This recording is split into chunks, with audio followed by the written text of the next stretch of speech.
Welcome to the Personal Tanya, day 45. Today is the seventh day of Shvat.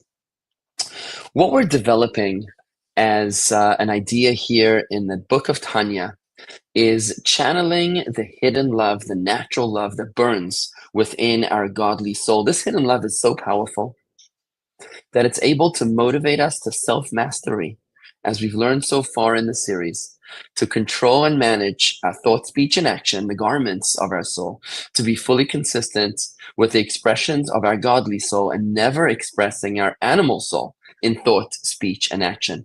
We've learned that this hidden love, which is so powerful, only comes to be revealed when it's faced with a huge test of faith, a test like idol worship.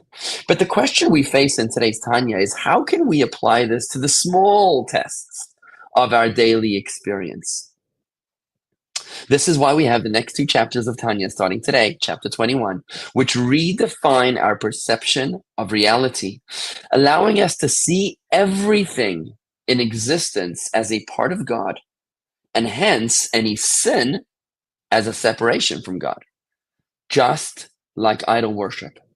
We do this in order to unleash the hidden natural love whenever we are tempted to sin, no matter how small or insignificant the sin might seem.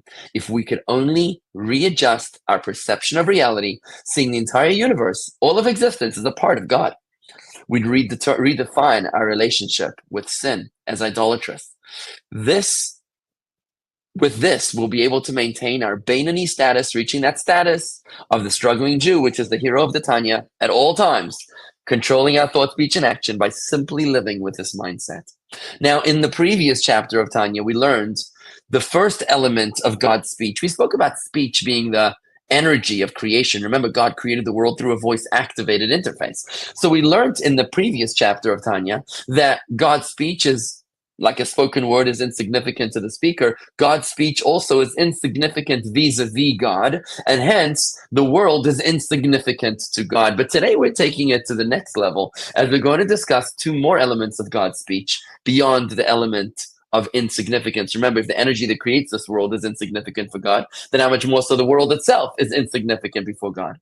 Any discussion about speech is always about God's speech is certainly anthropomorphic, which means it's not physical. It's not that God has physical properties, hands, feet, eyes, or teeth, but rather that the idea of speech, of communication, is what's being conveyed here when we apply human properties to the creator of the universe. We learned in today's Tanya that speech actually has two components. Speech reveals that which was previously unknown or hidden in the mind of the speaker. You don't know what somebody else is thinking until they speak to you. That's revelation. And then a second component of speech is separation, where the words actually separate from the speaker. To make sure that the words you speak aren't the words that you end up having to chase after. Because the words once spoken, you can't bring them back. They separate from the speaker. When it comes to human speech, we have both of these components at play. We reveal what we were thinking, what was hidden, and the words separate from the speaker. But when it comes to God's speech, the Alter Rebbe points out in today's Tanya, only the first element is true with regards to the analog to God's speech. When God speaks, there's revelation at play. God is revealing an energy, a divine energy that previously was hidden, but you cannot apply the second element of speech, separation, to God, because nothing is ever separate from God. Ein od milvado, nothing else exists besides for God. Remember, this is the doctrine of divine unity, which we've been discussing over the previous few days in Tanya, that God isn't the only God that's obvious, but God is the only being that exists, and therefore nothing can be outside of God. So when God speaks, there's not that element of separation at play, only the element of revelation. And hence, in closing, when God speaks and creates the world, his speech is always connected to him, his words. Hence, the world that God creates, the universe that God creates at every moment in time through his speech, is not a world that's outside of God. It's a world that, like the spoken word of God is a part of him, so too, the world created by his speech is also a part of God.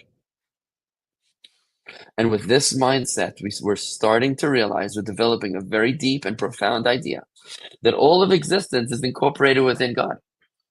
Nothing is outside of God. And we're redefining our perception of reality, realizing that God is everywhere. There is no place that is devoid of God simply because nothing can exist without God. And with that approach, we're going to apply it tomorrow in tomorrow's Tanya to be able to bring it all together, to tie it all together, as we realize that if everything is a part of God, then a rejection of God's will, a sin, even the smallest sin,